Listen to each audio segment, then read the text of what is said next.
صبح صرف 2 بار پڑھیں، انشاءاللہ عز و جل رب تعالیٰ کی ایسی کرم نوازی ہوگی کہ شام تک دل کی مراد پوری ہو جائے گی۔ جتنے بھی پیسے آپ کو چاہیے ہوں گے اللہ تعالیٰ آپ کو عطا فرما دیں گے۔ جمعرات کے دن قل هو اللہ احد کا خاص وظیفہ، 2 گھنٹے بعد معجزہ خود دیکھ لینا۔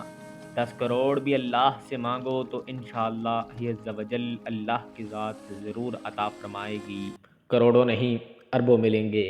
اللہ الصمد، صرف ایک دن میں معجزہ دیکھ لینا۔ اعوذ باللہ من الشیطان الرجیم، بسم اللہ الرحمن الرحیم، الحمدللہ رب العالمین والعاقبۃ للمتقین والسلام علی سید المرسلین، اما بعد فاعوذ باللہ من الشیطان الرجیم، بسم اللہ الرحمن الرحیم۔ السلام علیکم ورحمۃ اللہ وبرکاتہ۔ معزز ناظرین، کیسے ہیں آپ سب؟ مجھے امید ہے کہ آپ سب خیریت سے ہوں گے اور آپ کی طبیعت بالکل ٹھیک ہوگی۔ چلیے کرتے ہیں ویڈیو کا باقاعدہ آغاز۔ معزز ناظرین، یہ سورۃ الاخلاص کا عمل ہے، سورۃ الاخلاص کا وظیفہ ہے۔ سورۃ الاخلاص مطلب یعنی کہ کچھ ہمارے ناظرین ہوتے ہیں، ہماری سوسائٹی، ہمارا معاشرہ جو ہے اس چیز پہ بیس کرتا ہے کہ ہم لوگ یعنی کہ سورتوں کے پہلے آیت سے سورتوں کو یاد رکھتے ہیں۔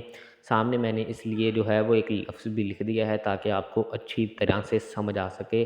یعنی کہ ہم سورۃ الاخلاص کو یعنی قل هو اللہ کہتے ہیں، یعنی اکثر ہم کسی بچے سے کہیں کہ سناؤ تو ہم کہتے ہیں قل هو اللہ سناؤ، تو اس لیے آپ کی آسانی کے لیے سامنے میں نے وہ لفظ بھی لکھ دیا ہے، یعنی اللہ الصمد۔ اس کا مطلب یعنی کہ اردو ٹرانسلیشن، اردو ترجمہ بھی آپ کو میں اس وقت انشاءاللہ کرنے کی سعادت حاصل کروں گا، اور آپ کے سامنے عربی میں بھی انشاءاللہ عز و جل ایک بار تلاوت کرنے کی سعادت حاصل کروں گا۔ محترم ناظرین، سب سے پہلے اس لفظ کا مطلب جان لیتے ہیں، اس کی گہرائی میں چلے جاتے ہیں کہ یہ کہہ کیا رہا ہے۔ اللہ الصمد یعنی کہ اللہ بے نیاز ہے۔ بے نیاز کون ہوتا ہے؟ بے نیاز اسے کہتے ہیں کہ جسے کسی چیز کی کمی نہ ہو، وہ اپنی شان میں ہے۔ اور علامہ اقبال رحمۃ اللہ علیہ فرماتے ہیں کہ ہر لحظہ ہے مومن کی نئی آن نئی شان، گفتار میں کردار میں اللہ کی برہان۔ ہر لحظہ جو ہے رب ذوالجلال جو ہے اپنی ایک نئی شان میں ہوتا ہے۔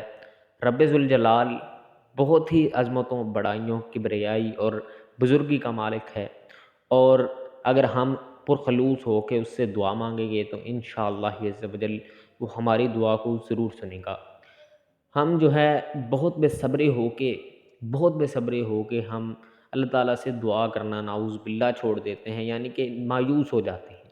میرا مطلب اس چیز کا کہ مایوس ہو جاتے ہیں۔ مایوسی ایک گناہ ہے، قرآن مجید میں بار بار اپنے انبیاء کو بھی اللہ نے سمجھایا اور تمام تر امتوں کو بھی سمجھایا کہ جو ہے میری رحمت میرے غصے پہ باری ہے، تو جب بھی واپس آئے، تو جب بھی گناہ کر کے واپس آئے، یعنی کہ بھول چونک میں گناہ ہو جائے تو اس کی معافی ہے، سمندر کی جاگ کے برابر گناہ۔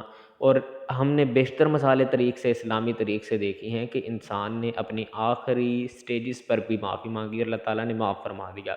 یہ بات ہے، یعنی کہ اللہ تعالیٰ اتنا عظمتوں اور برکتوں والی ذات ہے، بڑھائی والی ذات ہے۔ اب عمل کا طریقہ کار دیکھ لیں، اچھی طریقے سے جان لیں، اور ذرا بھی آپ نے اس میں تعداد اور جو ہے وقت کی کمی پیشی نہیں کرنی، تعداد بھی پوری رکھنی ہے۔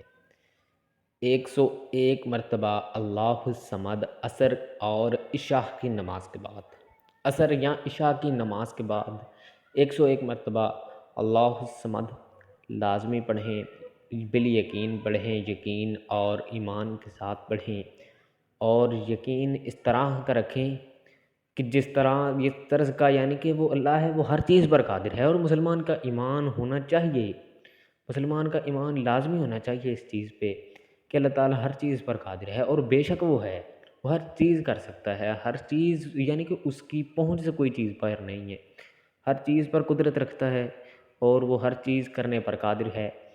عمل کا طریقہ کار آپ کو سمجھ آ ہی گیا ہوگا۔ اب ایک چھوٹی سی درخواست آپ کے زیر نظر کہ سبسکرائب اور لائک لازمی کیجئے گا، کمنٹ باکس میں اللہ تعالیٰ کا کوئی پیارا سا نام لازمی لکھیے گا۔ اللہ تعالیٰ آپ کو جزائے خیر عطا فرمائے، آمین۔ جزاکم اللہ خیر۔ اللہ نگہبان۔